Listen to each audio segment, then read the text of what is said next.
Breaking news. Aghori remand రిపోర్ట్లో సంచలన విషయాలను పేర్కొన్నారు పోలీసులు.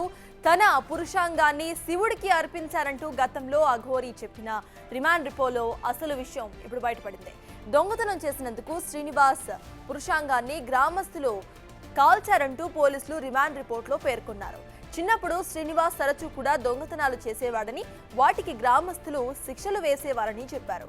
ఓసారి వేసిన శిక్షలో శ్రీనివాస్ జననేంద్రియాలు కాలిపోయాయని, తీవ్ర ఇన్ఫెక్షన్ రావడంతో పురుషాంగం కొంత భాగాన్ని డాక్టర్స్ తొలగించేశారని వెల్లడించారు. దాంతో 2023లో చెన్నై వెళ్లి పురుషాంగాన్ని పూర్తిగా తొలగించుకున్న శ్రీనివాస్ 2024లో ఇండోర్కు వెళ్లి వృషణాలు కూడా తొలగించుకున్నాడు.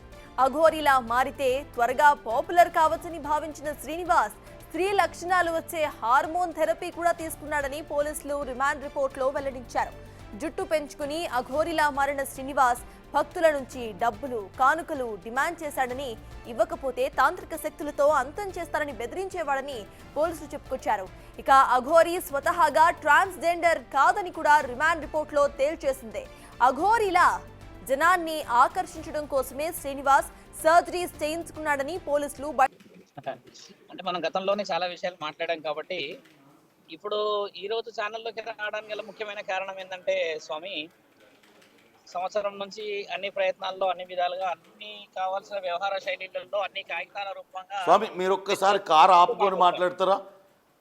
ఒక్కసారి కారు పక్కకు ఆపు, ఒక్కసారి మాట్లాడతారా? ఎందుకంటే మీ ఫ్రేమ్ సరిగ్గా ఉండడం లేదు. ఒక చెట్టు దగ్గర ఆపుతాను. సాయం on the way to Hyderabad. చెప్పండి.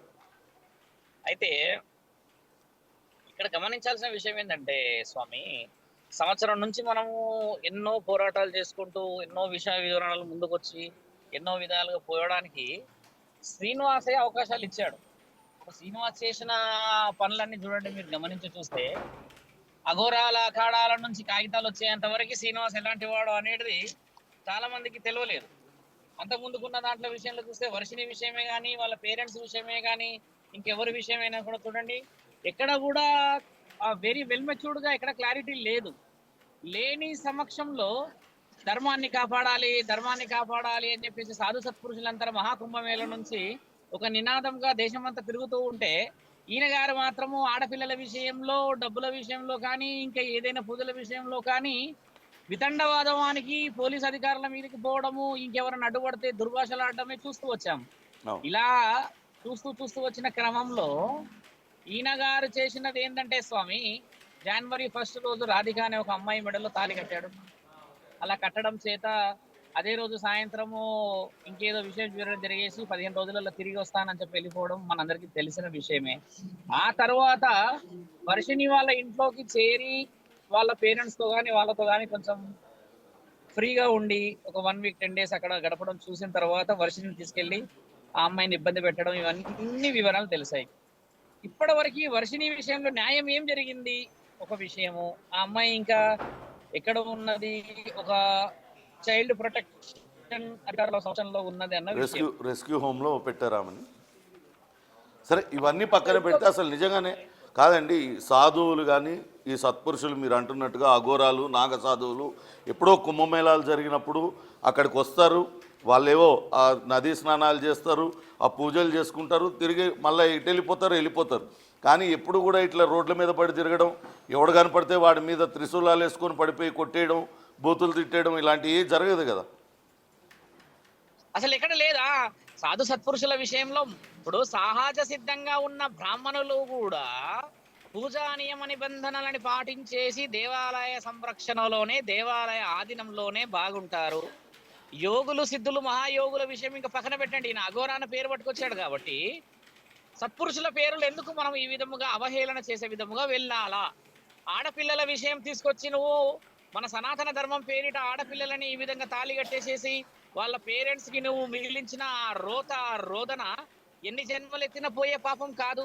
ఇదైతే ముమ్మాటికి చెప్పొచ్చు. ఎందుకంటే స్త్రీని ఇబ్బంది పెట్టి వాళ్ళ పేరెంట్స్ ని ఇబ్బంది పెట్టేసేసి ఆ ఏడుపులు ఇవన్నీ చూస్తూ కూడా పైశాచికతంగా బిహేవ్ చేసేసి నా వర్షిని నాకు కావాలి, నన్ను ఎవరు ఆపుతారు, నేను చూసుకుంటా అన్న ఇలాంటి విషయాలు చూస్తే మనము ఈ సొసైటీలో కుటుంబాలతో బతికే ఆడపిల్లలే గాని కొంచెం ఎక్కడన్నా హాస్టల్స్ లో గాని ఇంకెక్కడెక్కడెక్కడ కూడా ఉద్యోగాల రీత్యా వెళ్ళిన ఈ ఆడపిల్లల విషయంలో మనం సెక్యూరిటీని ఏ విధంగా చెప్పగలుగుతాం? ఇంత లైవ్ గా ఈ విధంగా జరుగుతుంది అని అన్నప్పుడు భయము ఖచ్చితంగా పేరెంట్స్ కి వస్తుందన్న ఉద్దేశమే కదా స్వామి. అంటే సరే, ఆడవాళ్ళ విషయం పక్కన పెడితే ఏదైనా తాంత్రిక పూజలు చేయాలి అంటే కొంత సాధన అవసరం. మీరు కూడా ఒక స్వామీజీగా మీరు ఒక స్వామీజీగా మీ పద్ధతిలో మీరు భక్తులకి ఏదో వాళ్ళకి రిలీఫ్ కల్పిస్తూ ఉన్నారు. కానీ మీరు ఎంతో కొంత నేర్చుకొని ఉంటారు కదా వేరే వాళ్ళ దగ్గర. అటువంటి సాధన ఏమన్నా ఈ శ్రీనివాస్ తీసుకున్నాడా? కానీ మనం 2-3 వీడియోల్లో చూసాం, ఏదో ఇట్లా ముద్రలు వేస్తూ చేతులతో ఆయన వింత వింతగా ప్రవర్తిస్తూ ఉన్నాడు కదా. అంటే ఈయన గారిది ఏంటంటే స్వామి, ఆ ముద్రలు మీరైనా నేనైనా వేయవచ్చు ఈ రోజుల్లో. ఆ ముద్రలు చూడండి, ఒక విషయం ఏం చెప్తామంటే స్వామి, ఈ ముద్రలు వేసి దేవుళ్ళని అవహేళన చేయడం చేశాడు ఆయన. శివుడి ముందు, తర్వాత వేరే వేరే దేవాది దేవతల ముందు వచ్చి కూర్చొని నగ్నంగా కొన్ని అస్త్రశస్త్రాలు వేసేసి కొన్ని చేతుల ద్వారా ముద్రలు వేసి వాళ్ళని ఇబ్బంది పెట్టిన తరుణమే అది. ఒక సాధువు, ఒక అఘోరా లక్షణం తీసుకున్న ఏ పురోహితుడైనా ఎవరైనా స్వామి, దేవుడికి నమస్కారము మనసు ద్వారా 2 చేతులు జోడించి పెట్టడమే మన హైందవ సంప్రదాయం. అవునా కదా స్వామి? అంతే. అలాంటిది నువ్వు నగ్నంగా ముందు చేరేసేసి ఓ దిక్కుమాలిన అష్టప్రయోగాలన్నీ చేతులు పెట్టి అది పెట్టి ఇది పెట్టి చేస్తున్నావునంటే ఒక నమస్కారానికి అర్థం ఏమిటి అక్కడ? ఇప్పుడు పెద్ద పెద్ద సిద్ధ పురుషులే పరమాత్ముడు ముందు తల ఉంచుతారు. అలాంటిది నీవు నగ్నంగా ఉండి చితాభస్మం రాసుకొని కొన్ని పరీక్షల నిమిత్తం నువ్వు అలా చేతులు పెట్టేసేసి దాన్ని చూసి వేరే వాళ్ళందరూ భయాందోళనకు గురైపోయి ఆ తర్వాత కొంతమందికి యోని పూజలు చేస్తా అని చెప్పేసేసి, యోని పూజలు అనేది అర్హత ఏంది అసలు? ఒక స్త్రీల దగ్గర పూజ చేసేదానికి అర్హత చాలా బలమైనది ఉన్నది కదా. సౌందర్యాల హరి అని చెప్పేసి జగద్గురు ఆదిశంకరాచార్యులు రాశారు. ఇందులో ఏం రాశారంటే తెలుసా మిత్ర, ఒక శ్రీ చక్రం అనేది ఎక్కడి నుంచి పుట్టింది, ఆ శ్రీ చక్రం ప్రాఖ్యాత ఎలా వచ్చింది, అసలు శ్రీ చక్రానికి అసలు వివరణ ఎలా ఉంది అని చెప్పేసి రాసిన గొప్ప చరిత్రం అన్నది. సనాతన ధర్మం పేరిట ఆడపిల్లలనే గాని ఏ విషయ వివరణలో కూడా అవహేళన చేయడానికి అవకాశం ఎలా ఉంటుంది? సనాతన ధర్మం అంటే అంత చిన్నగా కనబడుతుందా? భారతదేశం అనేది ఋషి పరంపర అని చెప్పేసి అందరూ మొత్తుకుంటూ ఉంటే ఇది ఎక్కడి పరంపర? నీ ఒంటి మీద నులుగు పూలు వేసుకోలేవు, పైన బ్రెస్ట్ ఇంప్లాంటేషన్ చేసేసుకొని ఆ దుస్తులు లేకుండా వచ్చేసేసి నేను అఘోరా అని అంటావు. ఈ రోజు ఎంత నవ్వుల పాలయ్యావు నువ్వు. ఈ రోజు నువ్వు నాగసాధువు కాదు, అఘోరా కాదు, మామూలు సాదాసీదా ఒక సాధువు కూడా కాదు అని చెప్పేసి డిక్లరేషన్ ఇచ్చిన తర్వాత, ఈ రోజు అభశుభం తెలియని ఆడపిల్లల విషయంలో ముందుకు వచ్చిన తర్వాత, ఈ రోజు జైల్లో ఉండడం అనేది నీ కుటుంబానికి ఎంత సిగ్గుచేటు. ఆ కుటుంబం వచ్చేసి ఇక్కడ తిరుగుతలేదా, బాధపడతలేదా? ఆ రాధిక అమ్మాయి అనే విషయంలో ఇంకా న్యాయం జరగలేదు కదా. అక్కడ ఎఫ్ఐఆర్ అయింది కరీంనగర్ లా, ఆ ఎఫ్ఐఆర్ 1 వీక్ అయ్యింది. ఉమెన్ సేఫ్టీ వింగ్ గారు కానీ, తెలంగాణ ఉమెన్స్ కమిషనర్ కానీ వీళ్ళందరూ ముమ్మరంగా పనిచేశారు. వాళ్ళందరికీ కృతజ్ఞతలు. మోకిలా పోలీస్ స్టేషన్ నుంచి ఒక ఎఫ్ఐఆర్ రిజిస్టర్ అయినాక పట్టుకొచ్చారు. ఈ ఆడపిల్ల రాధిక కూడా ఇప్పుడు లైన్ లో ఉన్నారు, షీఈ్ ఇన్ ద వే. ఆవిడ కూడా ఏమడుగుతున్నారు, ఇంకా న్యాయం జరగాల్సింది ఉంది స్వామి, ఇంకొంచెం పోలీస్ అధికారులు వివరణలు సేకరిస్తున్నారు అన్నాడు. ఇలాంటి విషయాలలో చూడండి స్వామి, సనాతన ధర్మం పేరిట ఇంతటి అరాచకాలు చేస్తూ ఉంటే మనం చూస్తూనే కూర్చుని ఉండిపోయాం. ఇంకా మీరు ఆలోచించండి, నెల అవుతుందా ఈ న్యూస్ మనం స్ప్రెడ్ చేయబట్టి? ఆల్మోస్ట్ నెల అవుతుంది కదా స్వామి. నెల నుంచి ప్రజలలో కూడా కొంత అవగాహన రావాలండి. ఎవరు దొంగ బాబా, ఎవరు నిజమైన వాళ్ళు, ఇది రావాలి. కానీ మీడియా ఛానల్ వల్లనే చాలా తెలిసింది. ఇప్పుడు స్వామీజీగా మీరు కూడా అంతో ఇంతో ఎవరో ఒకరి దగ్గర అయితే మీరు కూడా కొంత జ్ఞానం పొంది ఉంటారు. ఎటువంటి అంటే అఘోరా అఖాడాలు ఉన్నాయి, వాటిల్లో చేరేందుకు అసలు అర్హత ఏంటి, అక్కడ ఎటువంటి తాంత్రిక పూజలు నేర్పిస్తారు, దానికంతా ఆ ప్రక్రియ అంతా కూడా ఎంత టైం పడుతుంది? కానీ ఈయన చూస్తే చాలా తక్కువ కాలంలో తనకు తాను అఘోరాగా చెప్పుకుంటూ ఉన్నాడు. అసలు దానికి ప్రామాణికత ఏంటి?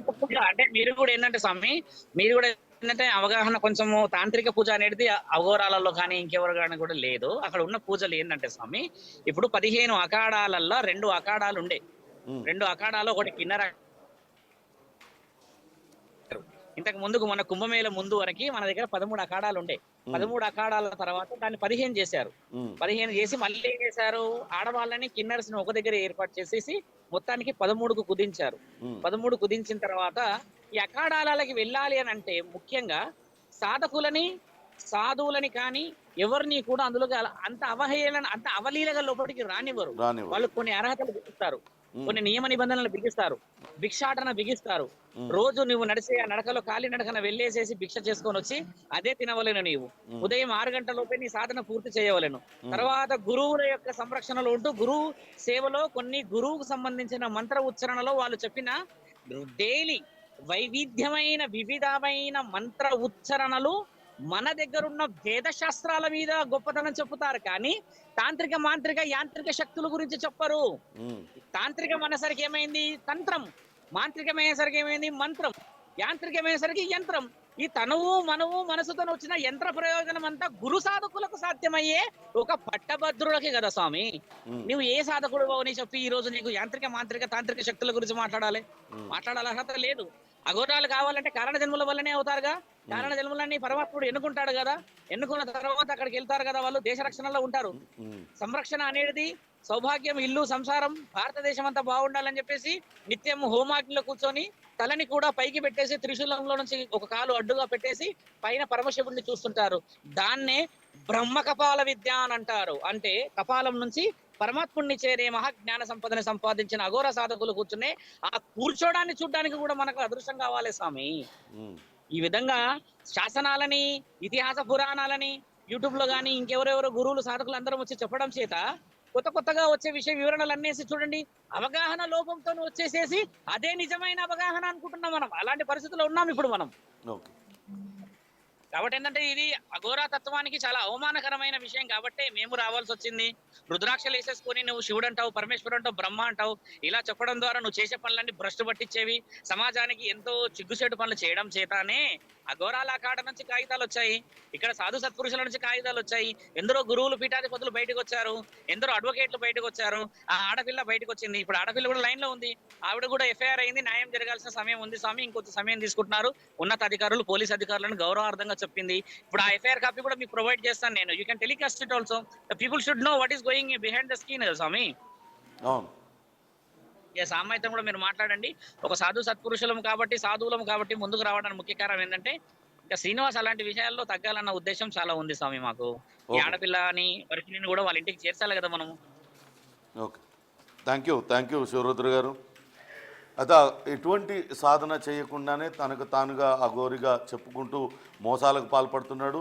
ఎవరు కూడా నిజంగా అఘోరాలు ఎవరు కూడా మహిళల పట్ల ఇటువంటి భావనతో ఉండరు. మహిళలను గౌరవిస్తారు. వాళ్ళు పూజలు చేయాలంటే కూడా కొంత సాధన చేసి ఉండాలి. కానీ అటువంటి ఏవీ లేకుండానే శ్రీనివాస్ మొదటి నుంచి కూడా మోసాలకు పాల్పడుతున్నాడు. అందుకే అతనికి వ్యతిరేకంగా తామందరం కూడా గలమెత్తామంటూ శివరుద్ర చెప్తున్న పరిస్థితి ఉంది. కానీ దీనికి ప్రజలకు కూడా కొంత అవగాహన కల్పించాల్సిన అవసరం ఉంది. ప్రజలు కూడా ఇటువంటి దొంగ స్వాములు, దొంగ బాబాల పట్ల కొంత తెలుసుకోవాలి. వాళ్ళందరి గురించి నిజంగానే పూజలు, యంత్రాలు, తంత్రాల వల్ల మంచి జరుగుతుందా ఏంటి అనేది కూడా తెలుసుకోవాలి.